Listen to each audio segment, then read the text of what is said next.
Shocks, who's going to have an interview with one of the Flash Wolves players. Thank you very much, guys. We're just chatting here because I just got the note that SwordArt would actually like to introduce himself to the viewers. Hello everyone, I am SwordArt. Yeah. 大家好，我是闪电狼的辅助虫虫。There we go. SwordArt, congratulations. Fantastic victory over SKT. It was just incredibly methodical from the Flash Wolves taking them down, but can you tell me a bit about the communication at the end of the game when you guys realized that you were actually going to beat the world champion? 恭喜你们赢得对 SKT 赢得胜利。那感觉你们是有计划、按部就班的一步一步的打这场比赛。那最后你们要拿下胜利之后，他想必你们沟通上一定很激烈。那可不可以跟我们讲一下你们是怎么讨论，然后拿下这个比赛的？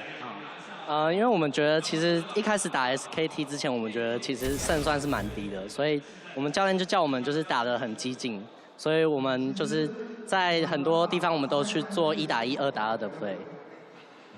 So coming in playing SKT, we thought our chances were low, and our coach told us to go really aggressive on them.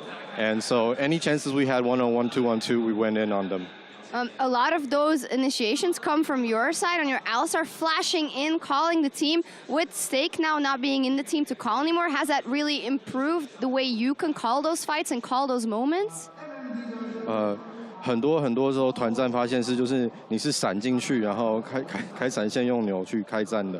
那自从牛排离开了闪电狼之后，是不是你call的这个责任就更大，然后你就可以做这些call呢？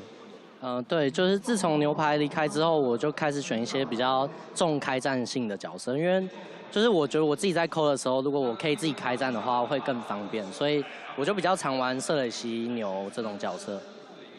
So since Stake left and I took the main call responsibilities, I decided to take more champs that could initiate the team fights, like Alistar and Thresh, that I could control the fight and I call while I initiate already. Well, it seems to be working out for you guys. SwordArt, we know the Flash Wolves very well. You did this very well in the group stage of Worlds last year. Now you not only beat your rival AHQ in the LMS, but you also beat the world champion. It seems to me like this is really the year of the Flash Wolves. Do you have a same sentiment? 你们今年在 LMS Final 击败了 AHQ， 然后现在又击败了世界冠军，感觉上今年是闪电狼的年，你觉得如何呢？我觉得不太能这么说吧，就是我觉得我们的状况是蛮起起伏伏的，就我们有时候会输外卡，然后有时候也会赢。对，就像我昨天才刚说 CLG 很弱，但我们却输给了他一样。 We can't say that for sure because it really depends on our conditions. Sometimes we're good, sometimes we're not so good. Like last year, we lost to the wildcards, and this year, when I called out CLG, we end up losing to them. So we can't say that for sure. If you guys stay consistent throughout the group stage and after, do you have a real shot at the title? Is a consistent Flash Wolves the strongest team in the tournament? 如果你们都保持稳定的表现，然后在小组赛打出来，你们觉得你们是不是有机会拿下这次的冠军？我觉得在刚刚那场结束之后，我的目标就变了。我觉得我们这次一定要拿下冠军。So after our last match, my goals just changed. We really hope we can win the championship this time. Well, a fantastic game over SKT to start things off. Thank you so much, SwordArt. Congratulations. The Flash Wolves taking down the world champion. Let's get over to the guys at the desk and close this day out. This crazy day.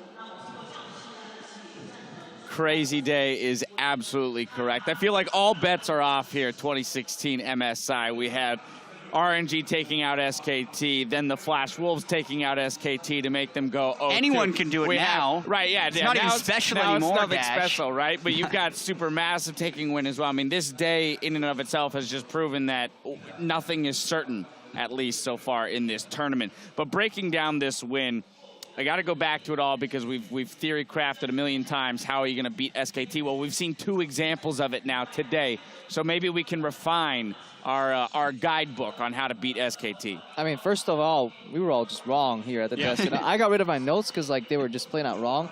But Flash Wolves, Jad does that too. Thank you. But I think Flash Wolves surprised many of us, and they just got a small advantage here and there. And SwordArt, he said it in his interview, they were not afraid to go aggressive. They had that one combo in the bot lane, for example, that forced Lucian to go back to base and buy a Cull on a longsword into a tier Ezreal and actually give a pretty smooth laning phase for NL instead of like going for the BF sword, going for the hard punish. And I felt SKT was very lackluster in certain aspects. I think that what we kind of learn as well is that you need to have a scaling aspect to your comp, because even though you can get these advantages, SKT will still make you close it out very, very by the book. So I think that we've seen in both of the games today that even though you can get ahead early, you need to be able to stay ahead, because SKT will draw the game out to at least about 40 minutes. So, I mean, we saw with like a 3-turret advantage, only a 1.5K gold lead. And that really surprised me, because if you watch both of these games back, I think that SKT will look at it and be like, we couldn't capitalize on any sideways. We couldn't take any free objectives off the map. Our waves were never set up as a 6th man, as Samsung Blue used to be able to do, and just knock them down by itself. I think that the first 2 turrets that fell, in fact, the first 3 that fell against RNG were all in the mid lane,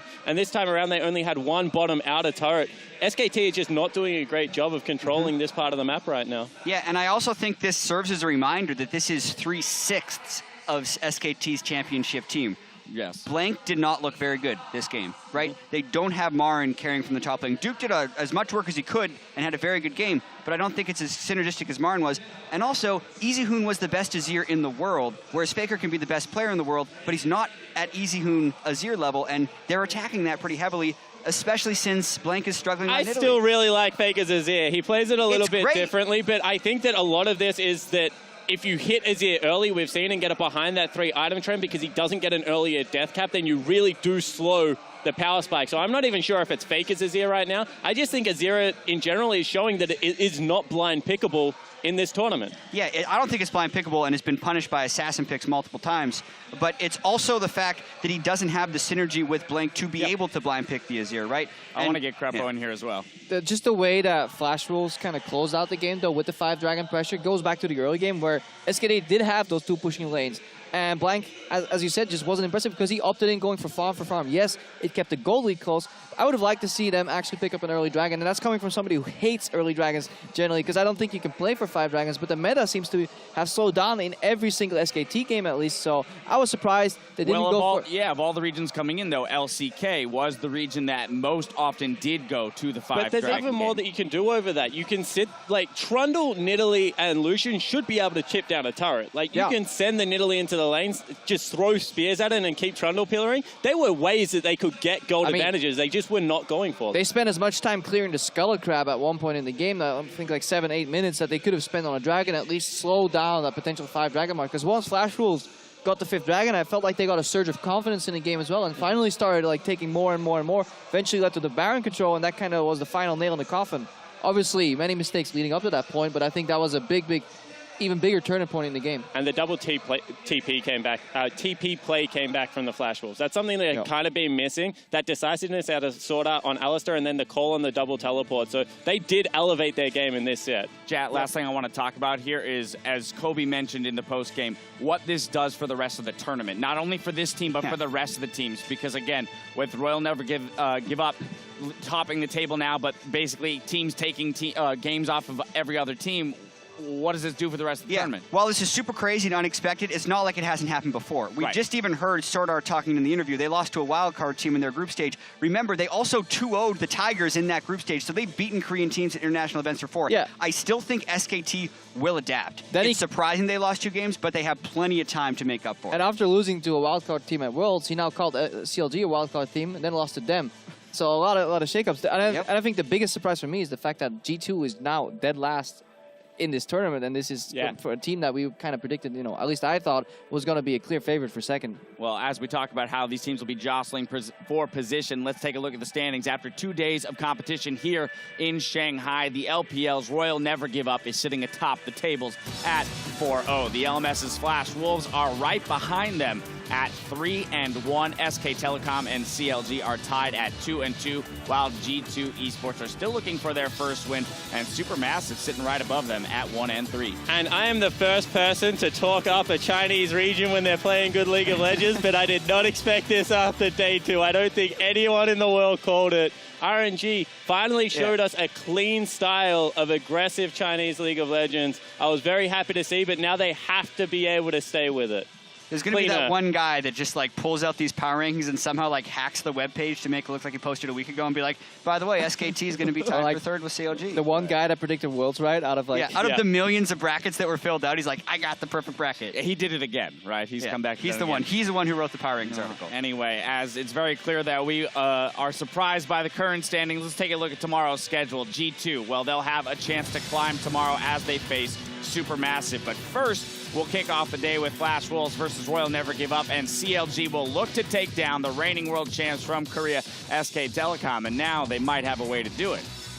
Yeah, and every game is actually even cooler now, because a lot of times when you have a wildcard team, you think, oh man, that game, I don't necessarily want to watch that, but they showed up against CLG, who has beaten Flash Wolves, who has beaten SKT, so if you're passing like a linear title belt around, it goes absolutely everywhere. And I mean, the context of that match, the fact that they, out of all teams right now, they end up playing against G2 Esports, who are looking for a win. Imagine if they get crushed by the wildcard team. That would just, for the narratives in the tournament, it would just be like the dankest timeline. And when you look at game number 1 now, the two teams that have knocked off SKT on the same day, you know, they're going to go head-to-head. We finally get to kind of piecemeal together after the first loop, like what the new power rankings will look like. And it's going to be interesting to see whether Flash Wolves or RNG come out ahead in that. Yeah, I'm very excited to close the first round robin, open the second round robin, and see how teams react to playing others for a second time. Our coverage begins at 1:30 p.m. local time. That's 7:30 a.m. Central European Summer Time, 10:30 p.m. Thursday evening for those of you in Pacific Daylight Time. Until then, that's all from us here at the Oriental Sports Center. So from everyone covering all the action here in Shanghai, thank you for tuning in, and we'll catch you right back here tomorrow for more of the 2016 Midseason Invitational. See you then. I feel like we've been shouting this whole time. We have, but it's just gotten quieter here. It was so loud, and now we're done.